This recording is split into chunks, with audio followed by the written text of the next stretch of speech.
Indo, kan radyo DCGB. Ang mga bago, asin darakulang bareta kan aldaw.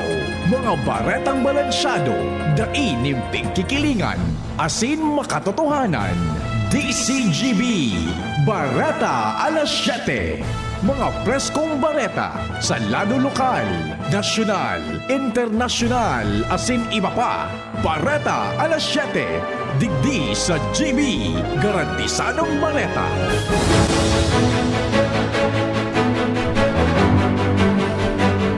Hulyo 28, mga tugang o yapang headlines kan mga darakulang bareta sa lado lokal.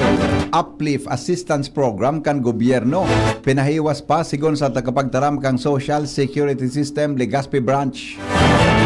Mga parutukdo day pwedeng iasa na sana ang gabos na trabaho sa Artificial Intelligence sigon kay DepEd Bicol Chief, Education Supervisor Grace Rabellas.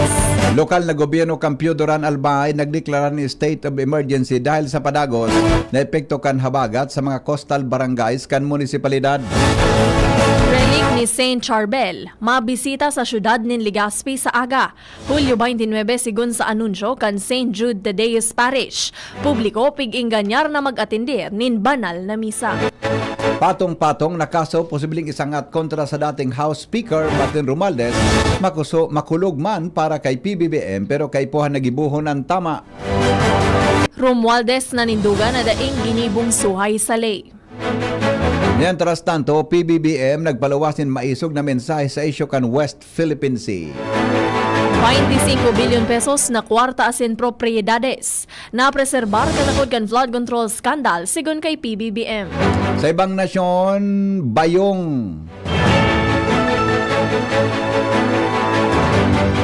O bagyong Nungol nagdaranin mahiwasan na evacuation dahil sa baha sa sur na parte kan China. Baretang Sports, Presidente Bongbong Marcos, triniple ang suporta sa sports. Ngunyan mga tugang sa detalyes kan mga bareta sa lado lokal. Kami pala ng sinong magiging tagapagbareta. Ako po si Henry M. Kasabay po si Miss Jasmine Baloloy. Good morning, Jasmine. Good morning, VP Henry. Asin sa tulong mga paraan tama. Pinahiwas po ang Unified Package for Livelihood Industry Food and Transport o Uplift Assistance Program na mataw ni dagdag na ayuda sa mga Pilipinong hababaan dilihensya na apektado kan pagtaas kan presyo kan produktong petrolyo dahilan sa tensyon sa Medio Oriente. Sa entrevista kan DCGB News kay SSS Legazpi Branch Spokesperson Jeanette Mapa, sa iyang sinabi na base sa Executive Order number 110, ipiglansar kan gobyerno ang uplift assistance kung saan binanga ang mga beneficiaries sa tulong grupo. Ang Pantawid Pamilyang Filipino Program o 4Ps asin walang gotong program, maresibinin one-time na 2,000 cash assistance mantang ang konsideradong poor and near poor households outside the two programs. Siring man qualified mag-wage earners makakaresibinin 2,000 pesos kada bulan sa laog din anong na bulan. Kumbaga, nakasabay ka mo digdiyo sa CBMS record as of 2024. So kung pasok po ka mo dyan, possible po ka mo makakuha ka ni 2,000. And para maaraman po nindo kung kasabay ka mo digdi sa beneficiaries, pwede po nindo yan mahiling sa notification na yaan po sa idong my.sss account. Sinabi pa ni Mapa na ang cash assistance automatic na credited sa beneficiaries na enrolled sa SSS disbursement accounts. Bigabisuhan man ang publiko na mag-monitor ng official announcement para sa detailed payout schedule as ni Bapang implementation updates. So through the disbursement account, na pigi-enroll ta po digdiyo sa my.sss portal or digdi po sa satuyang SSS website. Kung itang my SSS card na inaapod, so sa info, ining my SSS card, aside sa pagiging SSID, disbursement account na din po ini kasi iba po ni yung mag-insert na din pong ATM card kasi may EMV chip po iyan. So kung iba po kamo katong my SSS card or nakapag-enroll po kita din sa disbursement account enrollment module, pwede pong pasok kita sa 1.5 million na makakakuha po kaning assistance. Ang baretang ini hatod sa Indokan. Optin Lutein Capsule. Alagaan ang paningin sa tulong ng Optin. Kitang-kita ang kalusugan ng mata. Dahil dapat na iasa ang gabos na trabaho sa Artificial Intelligence o AI. Ini ang tinaawan doon ni Department of Education o DepEd Bicol Chief Education Supervisor Grace Rabelas. Sa pagsasabing pwedeng gumamit nin AI ang mga pratukdo asin mga estudyante, alagad ay pwedeng magdepende na sana sa prompt kaini. Sigon kay Rabelas, strictly banned ganahen siya na dai na nag-i-input pa nin anuman na human intelligence sa lesson plan asin pigaasa na sa nagabos sa AI. Sinabi man niya na pigo-konsiderar na acceptable na magpa-check sa nanin grammar, spelling o mag-generate nin brainstorm ideas o mga kahaputan. Dagdag pa ni Rabelas, nagiyaman sana an AI asin piglalooman na makakatabang ini tanganing mabawasan ang burden kan trabaho. We're actually frowning on some posts of teachers na yan na, AI na lang talaga ang gumagawa ng lahat. Na parang, para mapadali ang buhay niyo, ito lang ang gawin niyo. Pati yung prompt, binibigay na pinuturo na sa mga teachers. And it's quite, medyo hindi po siya sa amin maganda kasi nawawala na yung creativity ng teacher. Yung tinatawag natin na namin ang instructional decision na dapat gawin ng isang teacher. Kapag ako teacher, ito yung aking aralin, I consider my students, ito yung kakayahan lang nila, ito yung available resources. So, ganitong plano ang gagawin ko.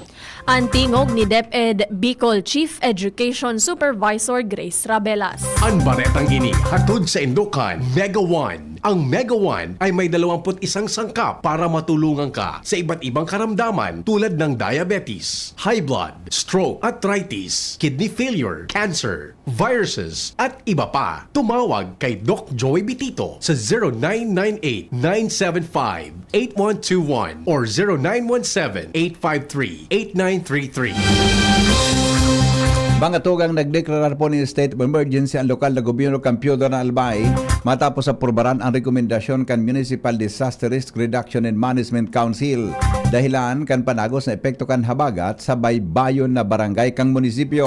Nakapalaman sa MDRRMC Resolution Number 08-2026 ang kagadan kan pagdeklara ni State of Emergency sa 33 na barangay kan Piodoran tanganing maparekas ang paggamit kan Local Disaster Risk Reduction and Management Fund para sa pagtaunin tabang at iba pang kinakaipan na serbisyo sa mga apektadong residentes.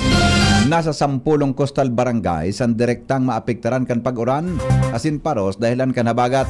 Katakod kay ni siniguro kan DSWD ang pagpapadala ng tabang sa mga naapektaran na residentes. Ma-distribute man ang ahensya ng Family Food Packs para sa sobra sa 6,000 na pamilyang apektado kan maraot na panahon ngunyan aldaw nin Martes. Nagkapirang grupo kan mga rallyista ang nagprotesta sa Hampangan Peñaranda Park sa Old Albay District Kasuudma.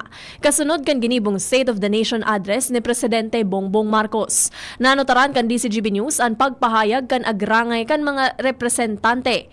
Kan sektor nin mga paraoma may kinaaraman sa land grabbing kan gobyerno sa saindang daga asin lugar na pinag-umahan. Mientras tanto nakisumaro man sa rally ang mga sektor hali sa piston o transport group, kabataan asin iba pa.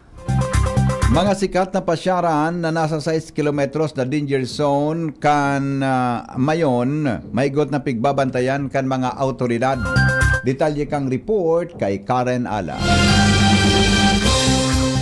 Pati mga sikat na pasyaran sa probinsya kan Albay, papabarantayan ni Gobernador Noel Rosal sa mga armadong otoridad, lalo na ang mga nag-opresir nin mga papalaog na sa 6-kilometer radius permanent danger zone kan mayon. Sigun sa Gobernador, pag-iskusor pa ini kan probinsya na tibaad naman may mga turistang magbaralo-balo sumarakat sa summit kan mayon sa ibong kan mahigot na pagbabawal kan probinsya digdi, lalot na sa kasagsaganin kaosisyoan ang kadaklan ng mga turista ngunyan sa aktibidad kan mayon.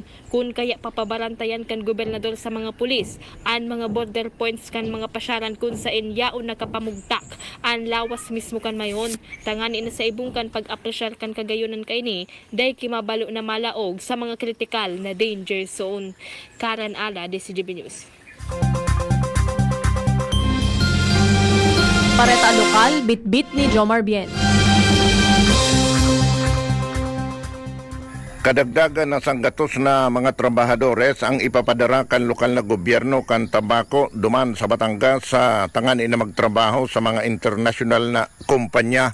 Ini ang ipinahayag sa DCGB News ni Sosimo Bunconsejo an peso kan Tabaco City. Susug sa iya sa Agosto 4, sanggatos na mga persona na naman ang sa iyang ibahan sinihatod mismo duman sa kumpanya kan Epson sa naunang bita na lugar.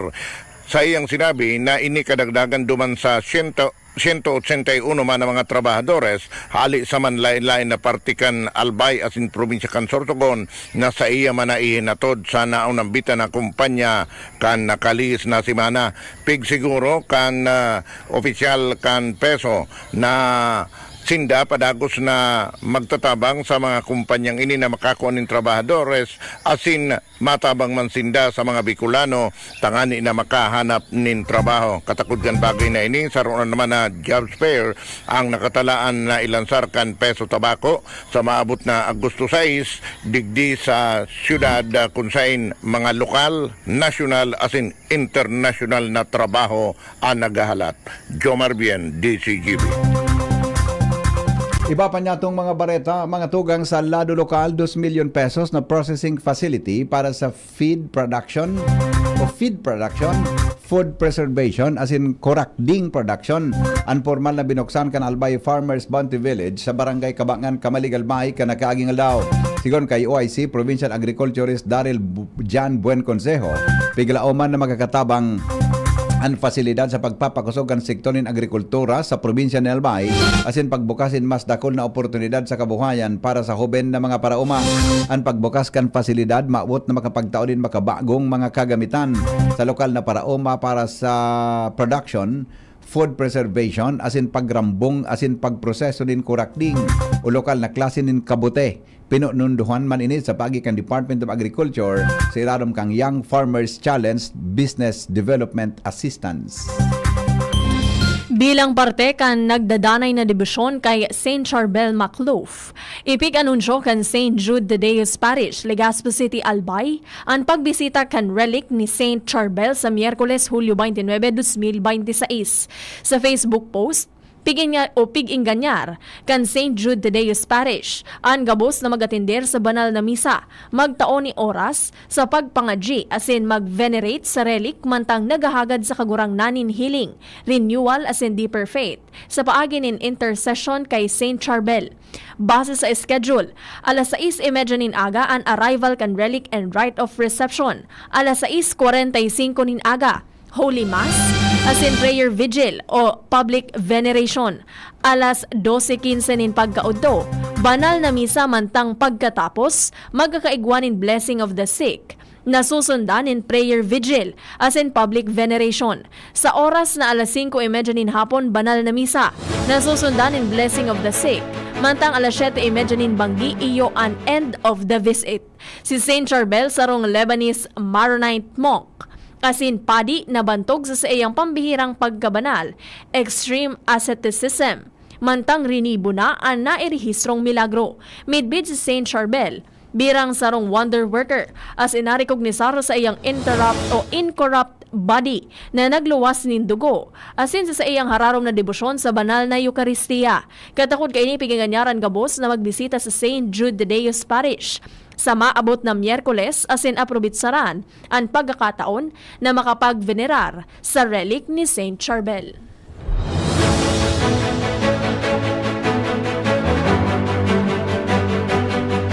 Oras Pilipinas, alas 7:20 nin pagkaaga.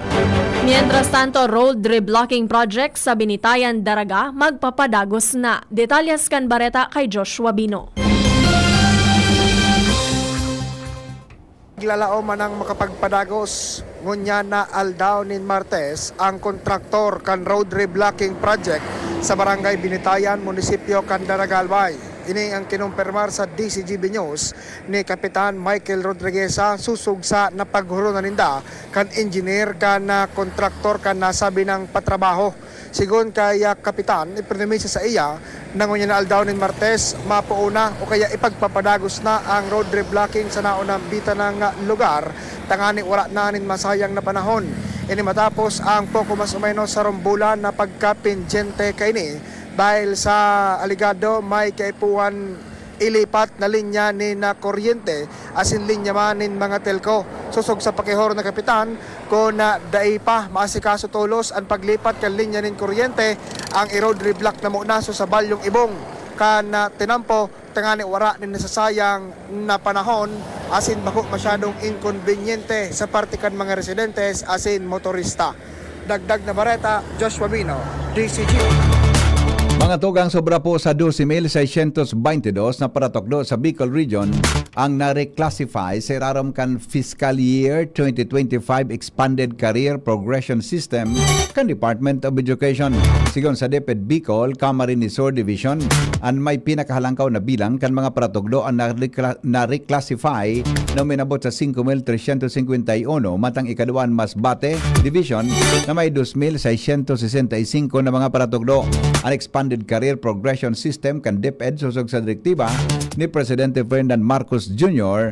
na dapat magretiro ang sistema na paratokdo na mantinido sa nasa posisyon na Teacher 1. Susog sa Section 23 sa God 25 kan Implementing Rules and Regulations kan Executive Order number 174 Series of 2022 as in Section 8 kan DepEd DBM Joint Circular number 1 Series of 2025 tatawanan prioridad ang mga kwalifikadong incumbent na teachers base sa resulta kan assessment pagsunod sa staffing standards asin magkakanigong pundo.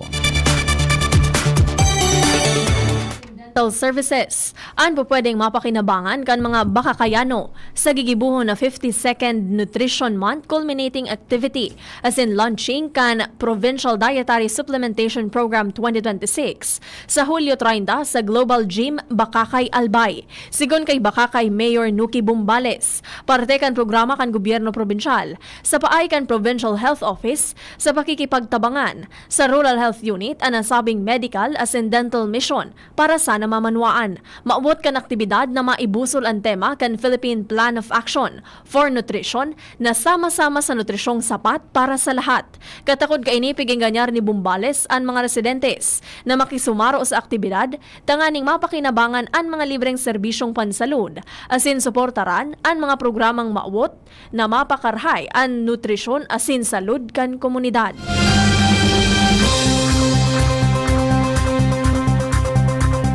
Bilang preparasyon sa posibleng peligro, darakan panagos na pag-uuran asin maraot na panahon.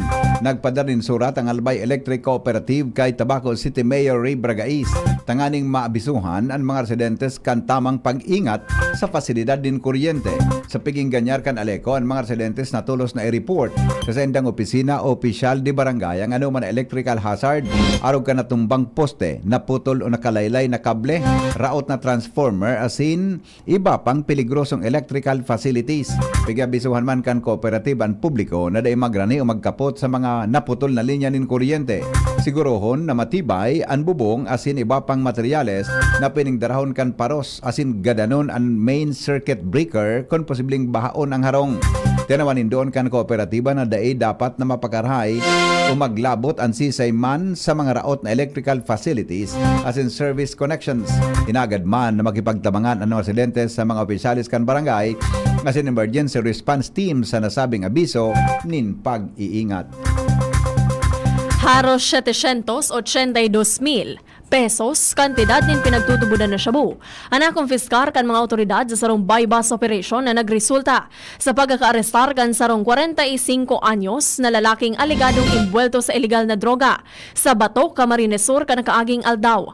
Sigon kay Bato PNP Chief Police Captain Mark Anthony Cledera, namidbid ang suspect na si alias Pau, residente kan Bato, Camarines Sur. Sa ginibong operasyon, nakonfiskar sa suspect ang sarong heat-sealed plastic sachet asin sarong coin purse na naglalaman ni nakabugkos na plastic bag na may pinagtutubudang shabu na may gabat na 115 gramo. Ininara ang suspect asin ang mga nakonfiskar na ebidensya sa Bato PNP para sa dokumentasyon, inventaryo asin magkakanigong disposisyon. Oras Pilipinas. 24 minutos, makalihis na alas 7. Magbabalik ang mga bareta, makalipas po kan mga patalastas. At ngayon, ang pinakabago, ang pinaka-epektibong food supplement na mabusising ginawa sa Amerika at matapos ang 3 taon, aprobado na ng FDA. Mega One, ang evolusyonaryong produkto na nagtataglay ng 21 natural na mga komposisyon na nakatutulong upang palakasin ang immune system at ang ating kalusugan. Para sa karagdagang impormasyon, Maaaring pumunta kay Doc Joey Bitito sa Barangay 18, Cabangan West, Legazpi City, kaharap lang ng Bangko Sentral ng Pilipinas. O tumawag sa 0998-975-8121 or 0917-853-8933 para sa free consultation sa natural medicine. bisitahin din ang aming Facebook pages, Mega One-Superfood at NHC Bayanihan Official. Mega One, evolusyon para sa kalusugan.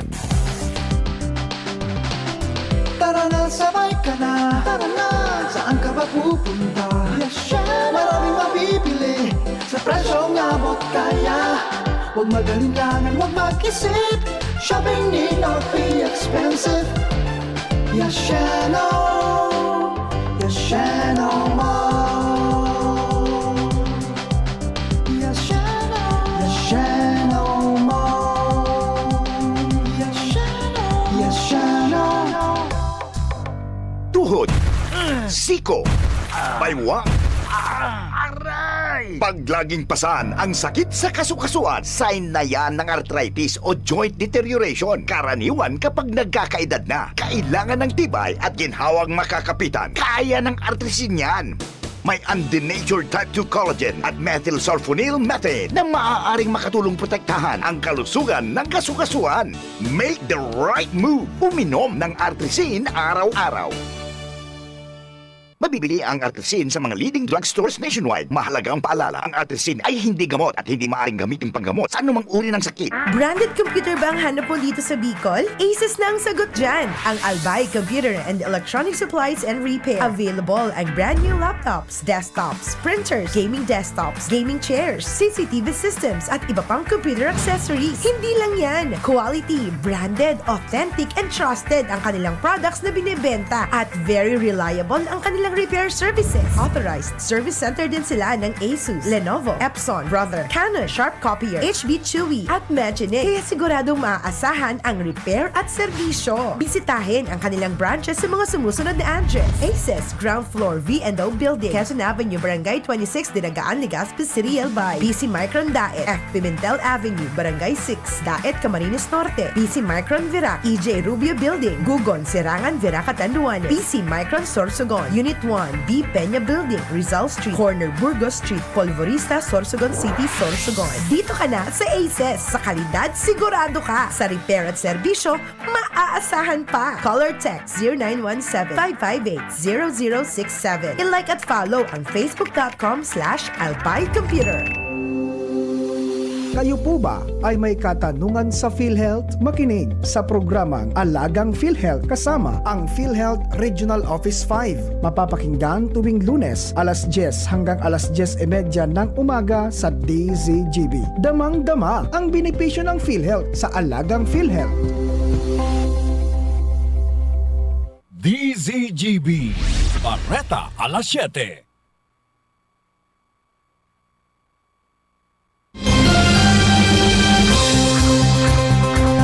Padagos kitang unyan mga tugang sa mga bareta niya to sa lado nasyonal. Siniguro po ni Presidente Ferdinand Marcos Jr. na dahil niya uulangon ang proseso kanlay maski paansarong tawong harani sa iya ang posibleng mahampang sa kaso. May kinaraman sa investigasyon kan mga anomalya sa flood control projects. Kasayang ikalimang State of the Nation Address Susona, sinabi ni Marcos na madali nang magsangat ang Office of the Ombudsman in patong-patong na kaso kontra sa iyang pinsan na si dating House Speaker Martin Romualdez. Sinabi ni PBBM na minabot na kita sa punto na sigon sa Ombudsman, madali na ang pagsangat nin patong-patong na kaso laban sa dating Speaker na si Romualdez. Makusog man ini para, umakulog man ini para sa iya, alagad kay puha nagibuhon ang tama. Sinabi niyang bako siyang presidente kan sa iyang pamilya, bako siyang presidente kan sa iyang amigo, asin presidente kan Pilipinas, asin ang trabaho niya para sa publiko, para sa kapwa niya Pilipino. Magigirumduman Nariniport ka na kaaging taon ang pagkadiskubre ka na pigasabing korupsyon sa flood control project asin ipinangako ang mahiwasan na investigasyon sa mga imbelto digdi. Sinabi ni PBBM na ginibo ang pag-ugid na daing pigkikilingan asin sinundan ang mga pigtuturo kan ebidensya para maaraman ang mga responsable. Nanindugan si dating House Speaker Martin Romualdez na wala siyang ginibong suhay sa lay may kinaaraman kan anomalya sa flood control projects. Asin daini naghagad nin pabor asin espesyal na tratamiento. Ginibo ni Romualdez ang pahayag matapos siyang gibuhon na introduction ni Presidente Ferdinand Marcos Jr. sa ikalimang State of the Nation Address o SONA kasuhapon. Sigon kay Marcos, may mga nainot nang nakasuhan asin nakulong na mga kontratista, haralangkaw na opisyal na mga lehislador, asin uminabot na ang pagsaangat nin patong-patong na kaso sa dating speaker. Bilang kasimbaga ni Romualdez, sinabi kay ini na makulugman ini para sa iya, alagad pigrespeto niya ang pahayagan presidente. Alagad piglinaw kay ini na dai siya naghagan nin pabor, asin espesyal na pagtrato. Si Romualdez, pinsang bilog ni Marcos, dahil pamangkin ini kan inakan presidente na si dating Primera Dama Imelda Romualdez Marcos. Dai nahiling si Romualdez asin maging an sa iyang misis sa SONA kan presidente.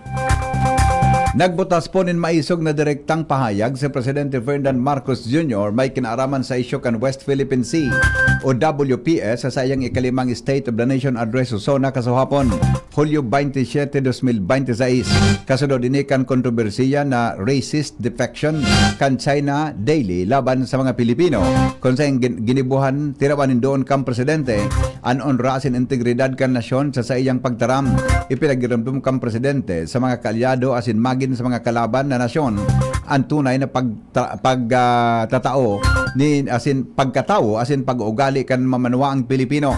Sa iyang speech ipinaliwanag kan Presidente na may pinagirumdum niya sa mga amigo asin mga detractors na ang Pilipino noble, mabuot, magiliw asin the best na rasa. Bakong unason, bakong racist asin bakong utikon sigon kay PBBM na huminakot ininin parakpakan gikan sa mga nag-atender sa SONA. Dagdag pa kang presidente na mantinidong makusog ang Pilipinas asin din anuman na masuko sa anuman na klase ng pag-memes o pagmimenos o pagpapairarom sa ibang nasyon. Ipinag-insister ni PBBM na we are respectful and we are dignified, we are Filipinos, we do not yield.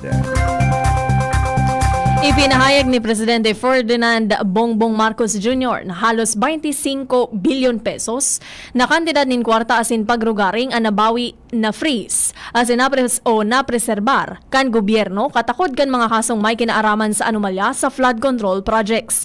Sa iyang ikalimang State of the Nation Address o SONA, sinabi ni Marcos na sobra 800 milyon pesos. Hali sa nasabing kantidad, ang tulos ng naibalik sa National Treasury. Dagdag pa niya nakatakod kan mga nais sa angat pang mga kaso. Sisiguruhon kan sa iyang administrasyon na mababawi gikan sa mga nagsabwatan anako ang kwarta kan namamanwaan.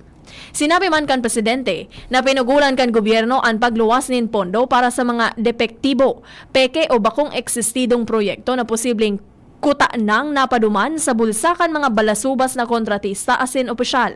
Si Ringman, pigdataong kwenta na kan presidente sa Office of the Ombudsman asin pinakusog na National Prosecution Service ang pagpapadagos kan paglapag laban sa mga imbuelto.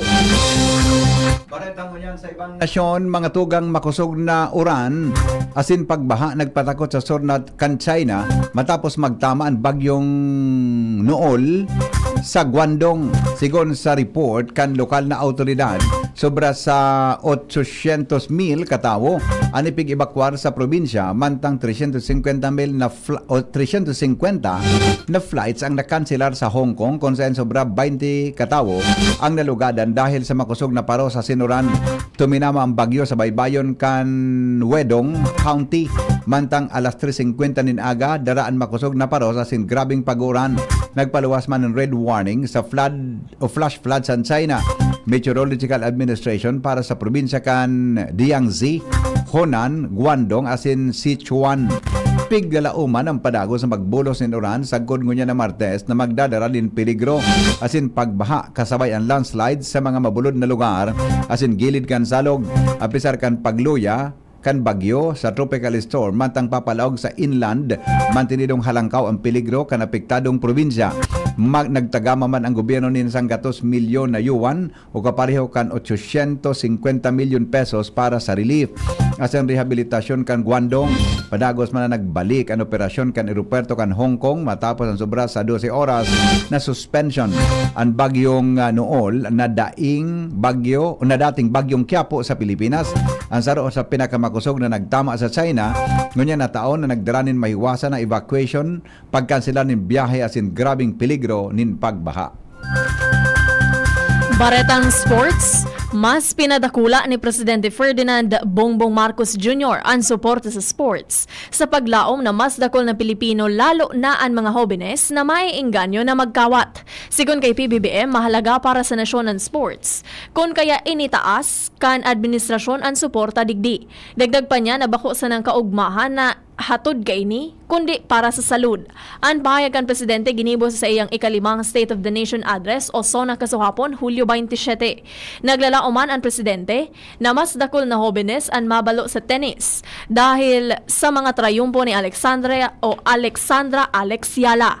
Maabot man niyang mas sumikat ang football sa nasyon. Sa inspirasyon na darakan Filipinas Women's Football Team, maabot ang aldaw, posibleng makaentra na ang Pilipinas sa World Cup. Dagdag pa ni Presidente Marcos. Mientras tanto, sa pagpapadagos kan kawat kan Basketball Open category kan Albay Intertown Governors Cup 2026, naginibo sa Albay Asolom, naglaban sa Game 1 ang Pulangi Red Hunters asin nito.